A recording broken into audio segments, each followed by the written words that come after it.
자, 우리가 이제 교재에 있는 기출 문제를 다 풀어봤기 때문에 이 시간에는 이제 그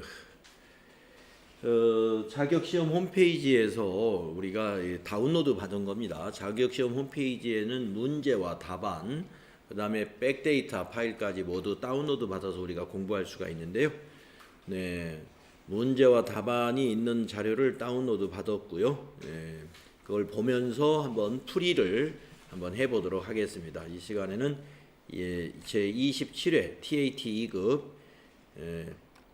기출문제를 이론 문제 풀이를 한번 같이 해볼게요. 자, 1번 문제부터 보겠습니다. 다음과 관련이 있는 재무제표의 기본 가정은 무엇인가 이랬습니다.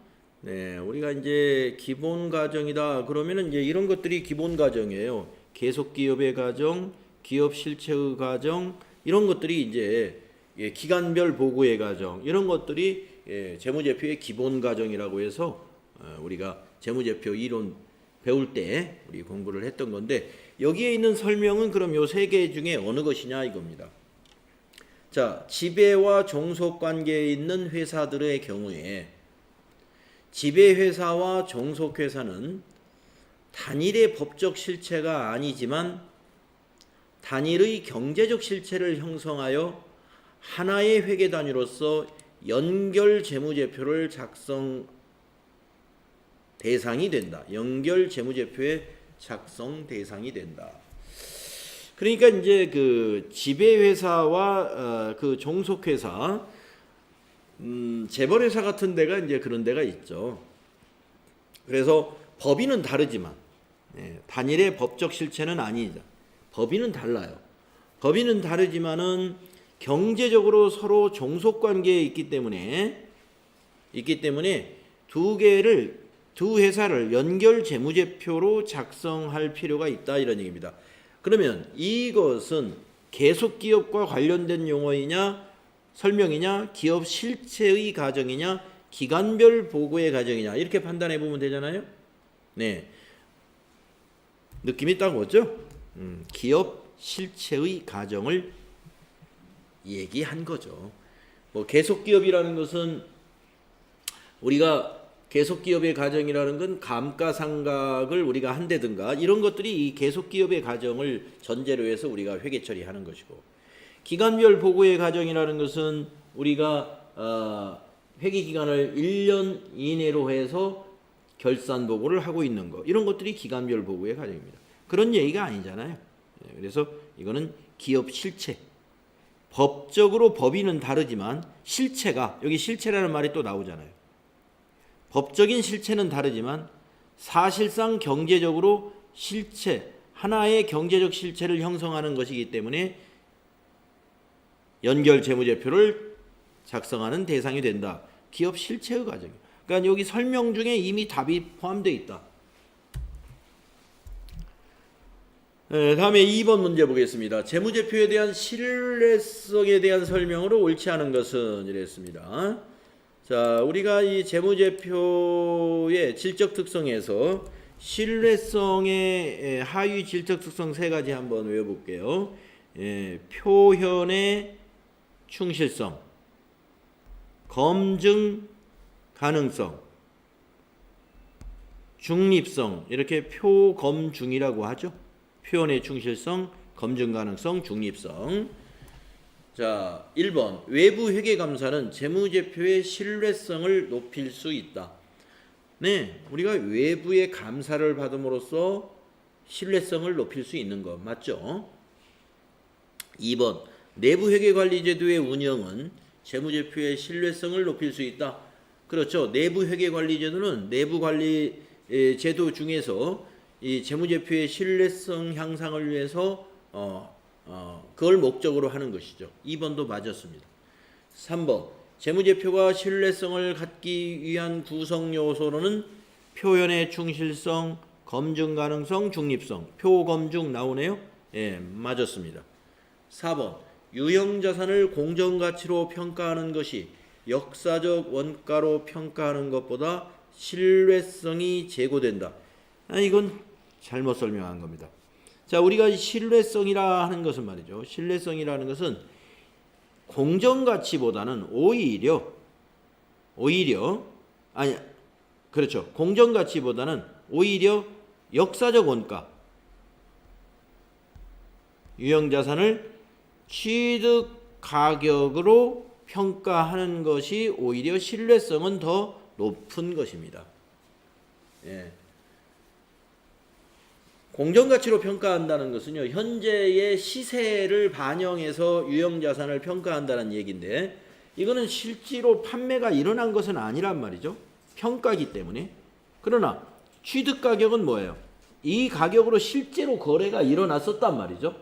예, 그렇기 때문에 신뢰성 면에서는 역사적 원가, 즉 한번 거래가 일어났던 원가라는 얘기입니다. 역사적으로 취득을 하면서 거래가 발생을 했었죠.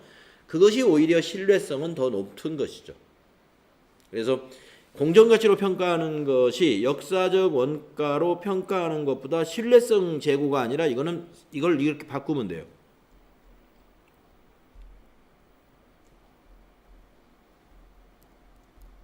목적 적합성. 목적 적합성이 제고된다 하면은 맞는 말이지만, 우리가 공정가치로 평가한다는 것은 목적 적합성의 질적 특성을 위해서 공정가치로 평가하는 거거든요. 4번이 옳지 않다.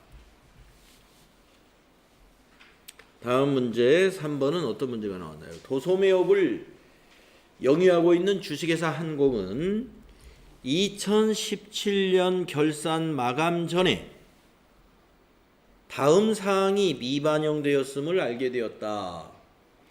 미반영 사항을 반영하기 전 매출액이 1,000만 원일 때 미반영 사항을 반영한 후에 올바른 매출액은 얼마냐? 예. 그러니까 이 중에 지금 매출액이 있다는 얘기예요. 매출액이 이 중에, 그러니까 지금은 1,000만 원이라고 했을 때 여기 있는 것 중에서 매출액을 반영한 매출액은 얼마가 되겠느냐 이런 얘기입니다. 자, 그러면 한번 첫 번째 점 12월 10일 날, 아마 이건 2017년 회계연도로 문제가 나온 겁니다. 이거는 2017년, 그러니까 2017년 자료를 주어줬어요. 12월 10일 도착지 인도 조건으로 판매한 운송 중인 상품 40만 원이 매출액에 계상되지 않았답니다. 자, 이거는 매출액에 포함이 안 되는 게 당연하죠. 왜냐? 도착지 인도 조건이란 말이에요. 아직 도착하지 않았단 말이에요. 운송 중이니까. 도착해야 재고자산이 되는 것이 도착지 인도 기준. 만약에 선적지 인도 기준이었다면 이것을 매출액에 포함시켜야 됩니다. 40만 원을. 근데 이건 도착지 인도 조건에 운송 중인 것은 우리 회사의 매출이 아니다. 이거. 도착되었을 때 매출로 잡는 거예요. 다음에 2017년 말 수탁자에게 인도한 상품 50만 원 중 30만 원이 판매되었음이 확인됐대요. 그러면 수탁자가 이거 팔았다는 거 아닙니까? 30만 원은. 이건 매출로 잡아야죠. 30만 원 플러스 시켜야 됩니다. 다음 2017년에 판매한 상품권 100만 원 중에서 80만 원이 상품 판매로 인해 회수되었음을 확인했습니다. 그러니까 상품권을 100만 원어치 팔았는데 그 중에서 80만 원이 상품 판매로 인해 회수되었다. 상품권이 회수됐다 이 말이에요. 그러면 이건 매출이죠. 상품권이 회수됐으니까 상품으로 바꿔갔다 이 말이에요. 이건 매출입니다. 단 상기 금액은 모두 매가이다. 예, 판매가다. 자, 요 두 개를 더하면 됩니다. 80만 원과 30만 원. 자, 그러면 110만 원이죠. 1,000만 원에다가 110만 원을 더하면 1,110만 원이 답이 되겠죠. 3번.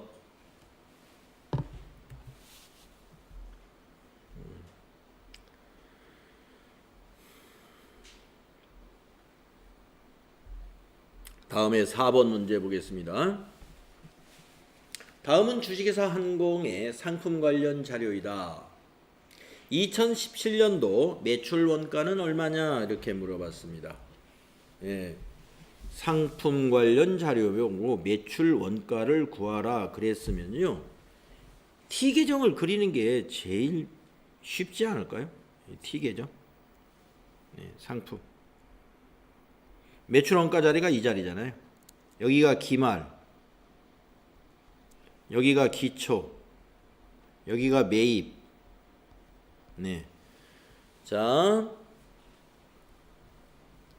2017년도니까 2017년도 기준으로 기초 상품 재고액을 X 모르겠다. 그러면은 2016년도에 기말이죠. 기말. 예, 기말 상품 재고액. 이게 기초죠. 2016년도에 기초가 100만 원이고 매입이 600만 원이었고요. 기말 상품 재고액은 취득원가로는 200인데 순실현 가치로는 150이다. 그러면 기말 상품 재고액을 순실현 가치로 평가했겠죠. 150으로. 그러면 이게 기초가 150이에요. 여기가. 예. 순실현 가치로 우리 평가하는 거니까. 그러니까 여기 기초 150 잡아요. 이게 지금 2018년도 상품 계정을 정리하는 거죠. 매입 여기 있죠. 2017년도 매입 700 여기다 적어요. 700. 자, 그러면 차변 합계가 얼마입니까? 850이죠. 850. 자, 대변 합계도 850을 만드는 거죠. 기말이 어디 있습니까? 여기 있죠. 기말. 취득원가 300인데 순실현 가치 200. 순실현 가치로 적는 거예요. 기말 200. 자, 그러면 850이 되기 위해서는 200을 빼면 여기가 650이라는 얘기죠. 매출원가는 650이다. 자, 여러분 상품 계정의 차변에는 기초상품 재고액, 단기상품 매입액, 상품 계정의 대변에는 기말 상품 재고액, 여기가 매출 원가예요. 이 자리에. 네, 그래서 650만 원이 3번에 있네요. 3번이 답이다. 그렇게 구하시면 돼요. T 계정 그려서 마무리하는 게 가장 편합니다. 다음에 5번 문제 보겠습니다. 다음은 주식회사 한공의 사채 관련 자료입니다. 2017년 12월 31일 사채 이자에 대한 회계 처리로 옳은 것은 이랬네요. 자, 언제 사채를 발행했나요? 1월 1일 날, 같은 해 1월 1일 날. 사채 만기는 3년 후네요. 이날이고 이자 지급일은 매년 12월 31일. 근데 사채 이자에 대한 회계 처리니까 12월 31일 날 어떤 분계를 하느냐 이 말이죠. 자, 여러분 그 이자 비용은요. 여기 차변의 이자 비용은 어떻게 계산하냐면은 이자 비용은 이 장부 금액 있죠? 예, 요 장부 금액 XX 있는데 이 장부 금액에다가 곱하기 유효 이자율. 여기 유효 이자율이 표시가 없는데 예, 유효 이자율이 어디 주어졌을 텐데 예. 이 장부 금액 곱하기 유효 이자율 이것이 차변에 발생하는 이자 비용이 되어야 되는 겁니다. 네. 자, 근데 삼각표가 유효 이자율은 여기 자 10만 원이 액면 이자래요. 액면 이자는 여기 현금으로 지급하는 거예요. 예, 대변의 현금은 10만 원이 되어야 돼. 대변의 현금은. 근데 상각액이라는 게 뭐냐면 여기 유효 이자와 액면 이자의 차이예요. 유효 이자와 액면 이자의 차이. 그러면 무슨 얘기냐? 이 유효 이자 이렇게 해서 계산했더니 이 10만 원 플러스 14,236원이라는 얘기예요. 예, 그래서 여기는 유효 이자가 14,000 이 금액이 14,236원이라는 얘기예요. 그래서 차변에 14,000이라 아니라 예, 11만 이것과 이것을 더합니다. 11만 4,236원. 자, 차변의 이자 비용 11만 2,236원. 요게 포인트예요. 요게. 예. 자, 대변의 현금은 액면가에 표시된 이자율로 사채권자에게 현금을 주는 거고요. 아까 요 이자 비용 이건 어떻게 계산한다? 여기 지금 X에 해놨기 때문에 알 수 없지만 여기에다가 곱하기 시장 이자율을 우리가 유효 이자율이라 그래요. 유효 이자율을 곱하기 한 것이 이 이자 비용인 이것인데 지금 아무것도 자료를 주지 않으면서 요거 두 개를 줬어요. 요 두 개. 그러니까 이 두 개는 이걸 더해서 여기다 적으면 되는 거예요. 그래서 유효이자가 이렇게 되고 이 차이가 여기 말하는 상가액, 사채 할인 발행 차금이 되는 겁니다. 우리가 그 사채 부분을 공부할 때 우리 사채 이론 공부할 때 이거 공부했었는데 너무 오래돼서 아마 지금 까먹었을 거예요. 사채 상각에 관한 회계처리 우리 교재에 있었습니다. 그걸 한번 나중에 떠올려 보세요. 답은 3번. 2번.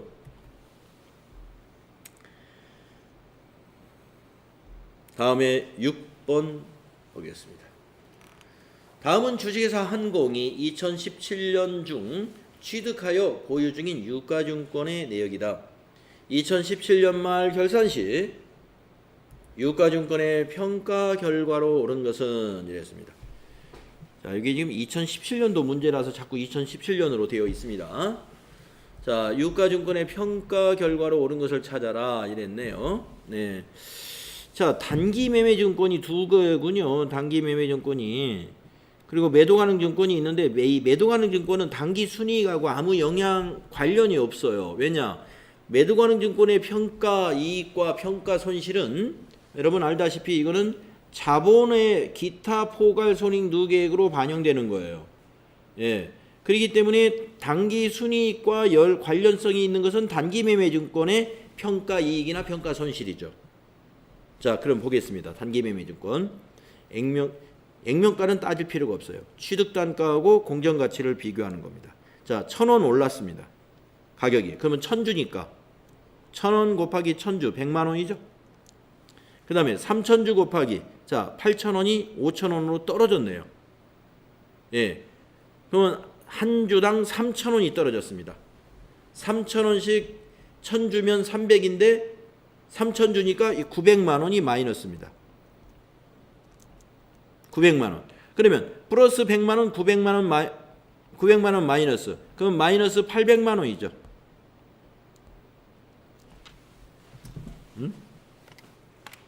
맞나요? 그래서 이 손익에 영향을 미치는 것은 단기 순손실이 800만 원 발생하겠죠. 예. 그래서 요거 다 틀렸습니다. 1, 2번은. 예. 그러면 어디 3, 4번에 있나요? 예. 3번이 맞았네요. 단기 순이익이 800만 원 감소한다 했으니까. 예. 감소. 아까 마이너스 800만 원이었잖아요. 예. 그래서 3번이 맞다. 매도 가능 증권은 단기 순이익에 영향을 전혀 안 미칩니다. 매도 가능 증권의 평가 이익이나 평가 손실은 수익과 비용으로 처리하는 것이 아니라 자본으로 처리를 해놓기 때문에 단기 순이익에 영향을 안 줘요. 그래서 그건 지금 여기 보기에는 전부 단기 순이익이라고 나왔기 때문에 아예 세 번째 있는 매도 가능 증권은 여기 설명 나오죠. 매도 가능 증권 평가 손익은 기타 포괄 손익 누계의 자본에 반영되기 때문에 따질 필요가 없다는 거죠. 자, 다음에 7번째 문제. 다음은 주식회사 한공의 2016년도 말 재무상태표 일부이다. 주식회사 한공은 토지에 대하여 재평가 모형을 적용하고 있으며 2017년도 말 토지의 공정가치는 480만 원이랍니다. 토지 재평가가 2017년 손익계산서에 미치는 영향으로 오른 것은 어떻게 되느냐. 네, 토지가 말이죠. 얼마에 샀나 보니까 취득금액이 550이네요. 근데 이 토지가 어떤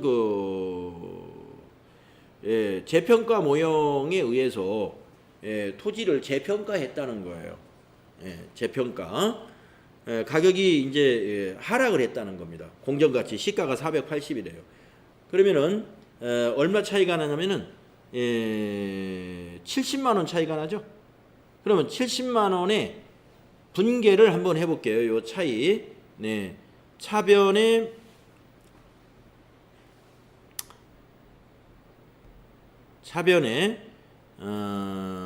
재평가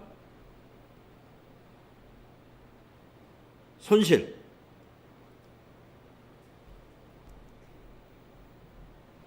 (70만원) 되겠고요. 대변은 재평가 아니 여기 토지 토지 해가지고 자산을 감소시킵니다.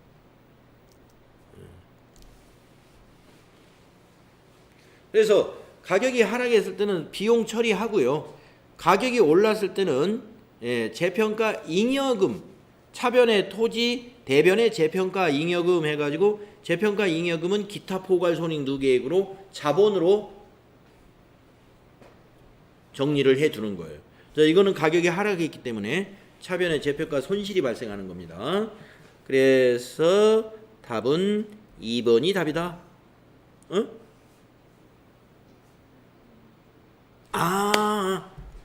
자. 이거를 못 봤군요. 네, 밑에 있는 거. 근데 이 토지가 과거에 재평가 해가지고 잉여금이 50만 원이 있었대요. 그러면 재평가 손실 아까 70만 원이 답이 아니라 이 재평가 손실과 재평가 잉여금은 같은 토지에 대한 평가를 했잖아요. 토지. 그러니까 이걸 상계 처리해야 돼요. 자, 지금 재평가 손실이 70만 원 발생했는데 과거에 토지 재평가 잉여금 요게 자본으로 분류된다고 그랬죠? 가격이 올랐을 때는 자본으로 유보를 시켜놓은 게 50만 원이 있습니다. 그러면 이것을 상계시키면 당기의 재평가 손실은 20만 원만 되는 거죠.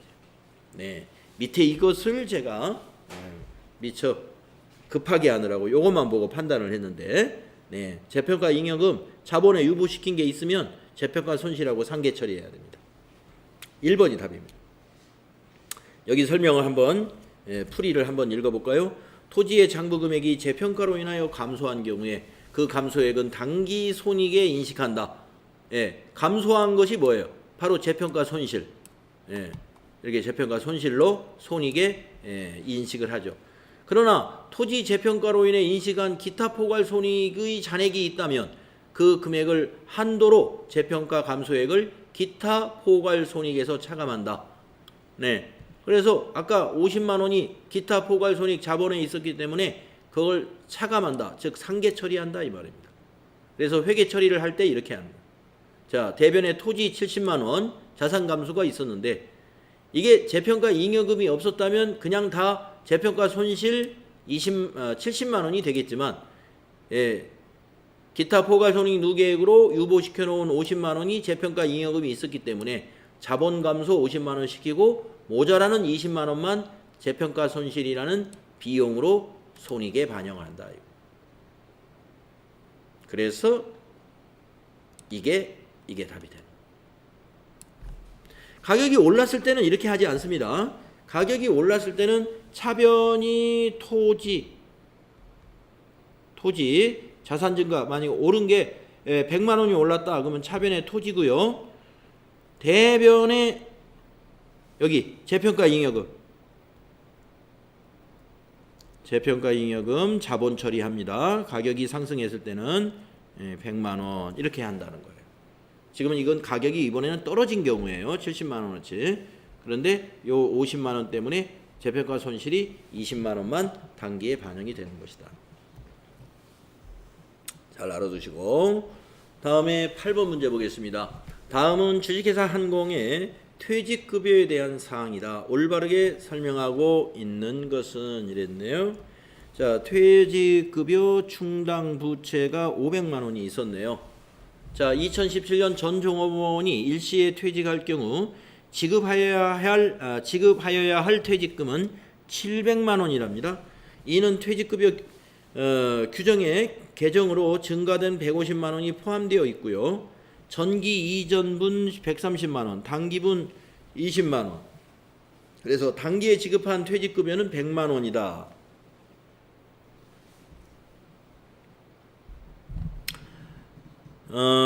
지금 요 밑에 내용에 의하면은 이게 지금 기초입니다. 예, 기초가 이랬는데 2017년 말에 계산했더니 700만 원이었어요. 이것은 퇴직급여 기준에 의해서 증가된 150만 원이 포함된 건데 이전분이 130이고 당기분이 20이다. 이전분이라면은 여기 기초의 것이 120이고 당기분은 20만 원이다. 뭐 이건 뭐 큰 문제 없는 거죠. 네. 자, 한번 보기를 보겠습니다. 올바르게 설명하는 걸 찾는 거니까 1번 재무상태표상의 퇴직급여 충당부채는 650일 것이다. 여기 퇴직금 지급해야 될 퇴직금 700만 원이잖아요. 700만 원. 그러니까 퇴직급여 충당부채는 요 700만 원으로 설정이 되어 있어야 되죠. 이건 틀렸습니다. 2번 손익계산서의 퇴직급여는 300만 원이다. 자, 300만 원이 되는가 보겠습니다. 자, 지금 현재 기초가 500만 원 있었는데 지금 700만 원이 설정이 돼야 되는데 여기 보면 당기에 지급한 퇴직급여가 100만 원이 있어요. 그러면 여기 100만 원 지급할 때 여기서 퇴직급여 충당부채에서 지급하잖아요. 100만 원이. 그러면 이게 이제 퇴직급여 충당부채가 잔액이 400만 원 있을 거 아닙니까? 그러면 결산 때 700만 원을 만들어야 되잖아요. 700만 원이 되도록. 그러면 퇴직급여 300만 원이 맞죠. 손익계산서에. 300을 추가해야 되기 때문에 결산 때 차변에 퇴직급여 300만 원, 대변에 퇴직급여 충당부채 300만 원 이런 분계가 들어가는 거니까 그래서 퇴직급여 충당부채 요 300 추가 설정하는 거에다가 여기에 있는 잔액 요 500 마이너스 100 요 400이 더해져서 결국에 퇴직급여 충당부채가 700이 되고 당기에 퇴직급여 비용 발생하는 것은 300이 되니까 여기서는 2번이 맞다 이런 얘기입니다. 그래서 올바르게 설명하는 것은 2번인 것 같고요. 3번을 한번 보겠습니다. 퇴직급여 규정의 개정으로 증가된 전기 이전분 130만 원은 전기 이익잉여금에 반영한다. 전기의 이익잉여금에 전기 이전분이 130만 원 아닙니다. 전기 이익잉여금이 아니고 당기에 반영이 되는 거예요. 다음에 주식회사 한공은 확정기여형 제도를 적용하고 있다. 자, 확정기여형이면 비용 처리를 하는 것이죠. 비용 처리를. 근데 퇴직급여 이 확정기여형 제도를 운영하는 경우에는 퇴직급여 충당 부채를 설정하지 않습니다. 확정급여형 퇴직연금 제도를 운영하는 기업이 퇴직급여 충당 부채를 설정하지 확정기여형인 비용 처리하는 방식의 그 퇴직연금에 가입한 기업은 퇴직급여 충당 부채를 설정하지 않아요. 그래서 3, 4번이 틀렸습니다. 자, 해설을 보시면 재무상태표상 퇴직급여 충당부채는 700이다. 그렇죠. 그래서 이게 틀렸고 퇴직급여 규정의 개정으로 증가된 전기분 130만 원은 당기 비용으로 당기 걸로 처리해야죠. 맞아. 그래서 이게 틀렸고 그 다음에 주식회사 DC형 확정급여형 제도를 적용하고 있다. 어떻게 알 수 있느냐? 확정기여형이 아니라 퇴직급여 충당 부채를 설정하는 것은 확정급여형 제도이기 때문이다. 알아두십시오. 답은 2번이었어요. 다음 9번 문제, 부가가치세 문제입니다. 다음 중 부가가치세 과세거래에 대한 설명으로 옳은 것은 이랬군요. 1번 광업권의 양도는 재화의 공급에 해당하지 않는다. 광업권이 무형자산이죠. 양도니까 이건 재화의 공급입니다. 예, 만약에 광업권을 대여하면은 빌려주면 용역의 공급이에요. 그러나 무형자산을 양도하는 것은 재화의 공급이 맞습니다. 해당하지 않는다 했기 때문에 1번 틀렸고, 2번 화재로 인하여 재화가 멸실된 경우에는 재화의 공급에 해당한다. 그럴 리가 있나요? 예. 화재로 해서 재화가 불타버렸는데 어떻게 그걸 돈을 받겠어요? 예, 재화의 공급이 아니죠. 그 다음에 지체상금의 수령은 과세거래에 해당하지 않는다. 예. 자, 이건 맞았습니다. 지체상금의 수령은 우리가 지체상금, 예를 들어서 뭐 할부금을 약속을 안 지켜가지고 할부금에 대해서 연체 이자를 받았다 이거예요. 연체 이자. 이런 것이 이제 지체상금에 대한 수령입니다. 예. 그런 지체상금에 관한 것은 공급으로 보지 않습니다. 부가가치세가 과세되지 않아요. 그래서 과세거래에 해당하지 않는다. 3번 맞았어요. 지체상금이라는 건 연체금 같은 겁니다. 예. 그래서 공급으로 보지 않는 거 3번은 맞았고, 4번 현물 출자에 의하여 재화를 인도하는 것은 과세거래에 해당하지 않는다. 현물 출자는 공급으로 보는 거예요. 해당한다. 해당하지 않는 게 아니라 해당한다. 현물 출자는 과세합니다. 부가가치세를. 자, 3번 옳지 않다. 다음에 10번도 부가가치세 문제죠.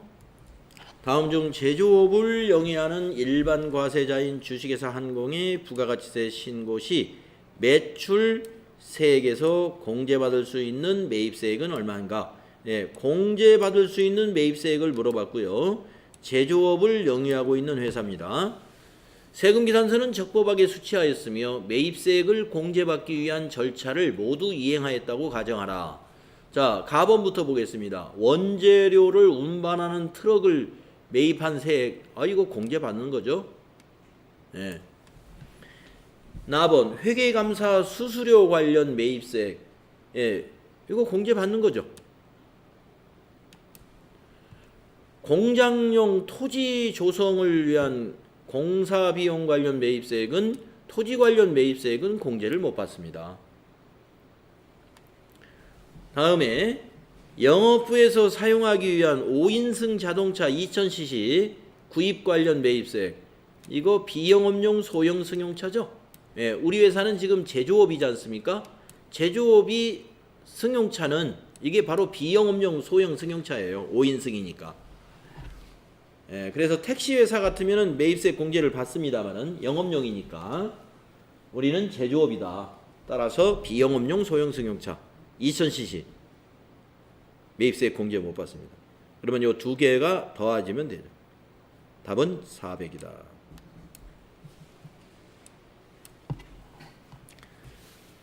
자, 다음에 11번도 부가가치세 문제군요. 다음 중 부가가치세법상 세금 계산서에 대한 설명으로 옳은 것을 찾아라.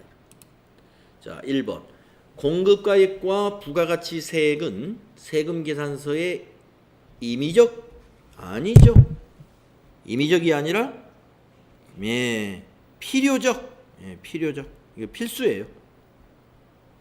그래서 이건 틀렸고, 2번 일반 과세자인 법인은 전자세금 계산서의 발급 의무자이다. 법인은 100% 전자세금 계산서 발급 의무자입니다. 그러면 2번이 옳은 거네요. 3번 보겠습니다.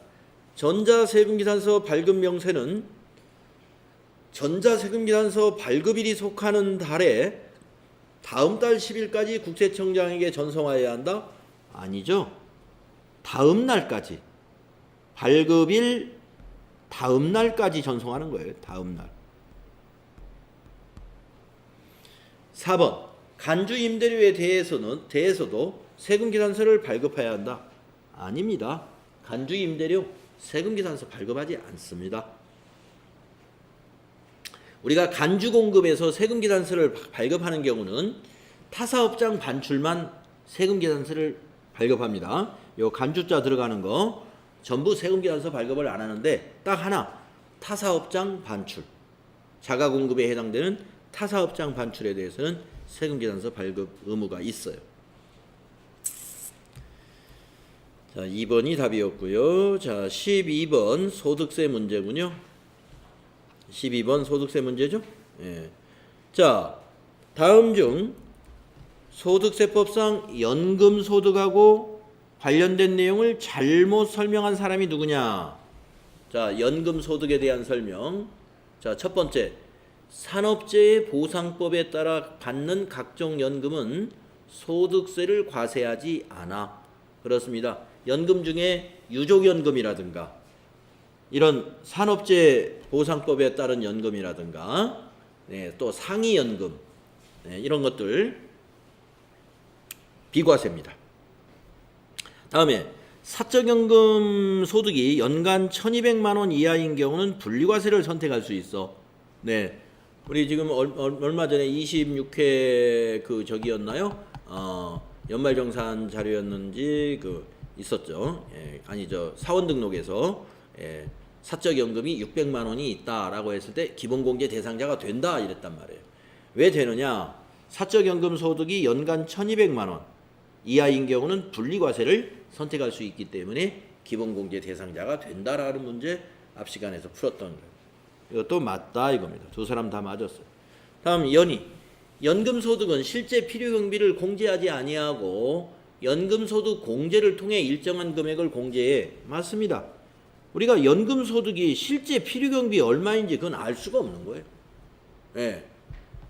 그리고 그거 산출도 안 됩니다. 그래서 연금소득공제라는 걸 해줍니다. 연금소득공제 맞고요. 연금소득공제 한도액은 600만 원 이하이다. 예. 연금소득공제 최대 한도가 600만 원이 아니라 900만 원입니다. 900만 원. 900만 원. 그래서 재현이가 틀렸다. 답은 4번이 되겠습니다. 밑에 900만 원 나오죠? 다음 문제 소득세 문제죠. 다음의 지출 내역 중 신용카드 등 사용금액에 대한 소득공제를 적용받을 수 있는 것은 자, 신용카드를 사용했다고 해서 모두 다 소득공제를 해주는 게 아니라 어느 경우에는 안 해주죠. 네, 1번 상품권, 유가증권을 구입한 거 이거 안 해줍니다. 중학생 보습 학원비는 해줘요. 학원비. 고속도로 통행료 안 해줍니다. 해외에서 사용하는 신용카드 안 해줍니다. 그래서 보습 학원비. 예. 그래서 이제 학원 같은 데에서는 만약에 현금으로 받게 되면은 소득 신고를 빼먹을까봐 예. 학부모들이 신용카드 사용을 독려하기 위해서 이와 같이 해주는 거예요. 예. 그래서 답은 2번입니다. 다음 14번. 다음 자료를 이용하여 거주자 한공혜 CEO의 2017년 종합소득 금액을 계산하면 얼마냐? 단 모든 소득은 국내에서 발생한 것으로 세법에 규정된 원천징수는 적법하게 이루어졌으며 필요 경비는 없다. 확인이 안 된다. 예, 없는 게 아니라. 자, 그러면 종합소득 금액을 한번 계산해 볼까요? 로또 당첨금 해당 없죠? 예, 복권은 말이죠. 무조건 분리과세입니다. 무조건 분리과세. 그래서 종합소득 금액 신고를 안 해요. 토지 매각 대금, 예, 토지를 매각한 대금은 예, 토지를 매각해서 1000만 원의 소득이 있었다는 얘기죠. 예.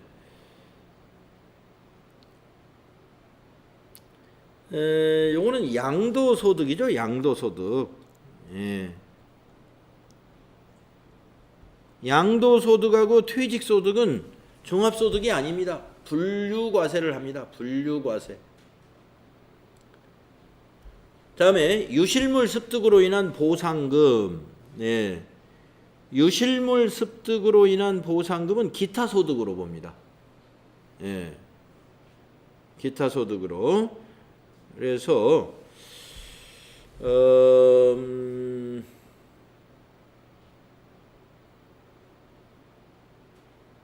그런데 이렇게 되면은 기타 소득도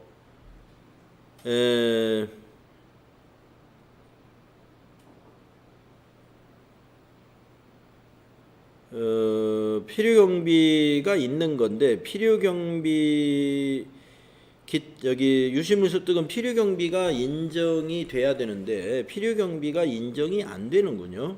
예. 필요경비가 인정이 안 돼서 필요경비가 확인되지 않으면 이게 필요경비가 없는 걸로 봐야 됩니다. 실제 필요경비만을 인정하거든요. 이거는.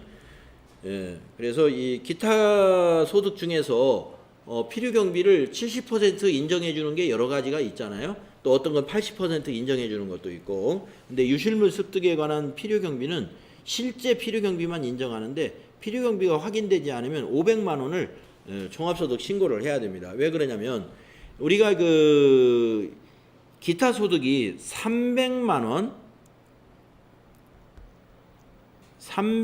원 이하이면은 분리과세가 가능해요.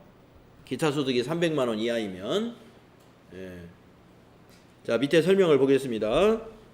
로또 복권 당첨금 분리과세 무조건. 양도소득은 해당하지 않는 것이고, 그 다음에 실제 필요경비만 인정하는 기타 소득으로서 요거 유실물 습득 필요경비가 확인되지 아니하므로 기타 소득 금액은 500만 원이다. 이는 300만 원을 초과하므로 종합과세가 된다. 그래서 답이 500만 원이 되겠습니다. 2번이 답이죠. 자, 마지막 15번 문제 보겠습니다. 다음 중 종합소득 공제에 대한 설명으로 옳은 것은 이랬어요. 종합소득 공제에 대한 설명으로 옳은 것은 1번 기본공제 대상자인 직계존속이 70세 이상인 경우 1인당 200만 원의 경로우대 공제가 적용된다. 200이 아니죠. 얼마죠? 경로우대? 예, 100만 원. 이건 틀렸고요. 다음에 소득이 없는 직계 비속이 해당 과세기간 중 20세가 된 경우에는 기본공제 대상자에 해당하지 아니한다. 해당되죠. 틀렸어요. 20세가 됐다는 거예요. 과세기간에. 그러면 20세까지가 되잖아요. 20세 이하잖아요. 그래서 해당이 되기 때문에 2번 설명 틀렸고, 3번 우리사주 조합원이 우리사주를 취득하기 위하여 우리사주조합에 출연한 금액 연 400만 원을 한도로 공제한다. 종합소득 공제.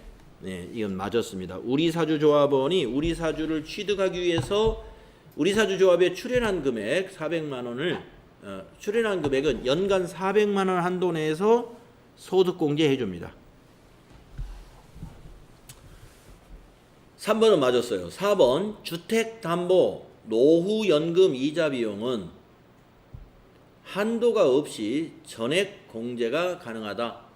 예, 맞습니다. 이거 틀렸습니다. 한도 있어요. 네.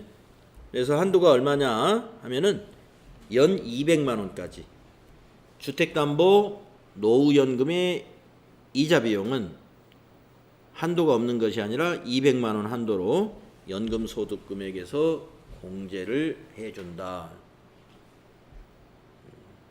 그래서 3번 맞는 것은 3번이었습니다. 네. 자, 이렇게 해서 27회 이론 문제 15개 풀어보셨는데 우리가 여기에서는 이제 여러분의 목표는 제가 항상 얘기지만 10개 이상 10개 이상을 맞춘다라는 목표로 한번 이론 공부를 열심히 해 주셔야 됩니다.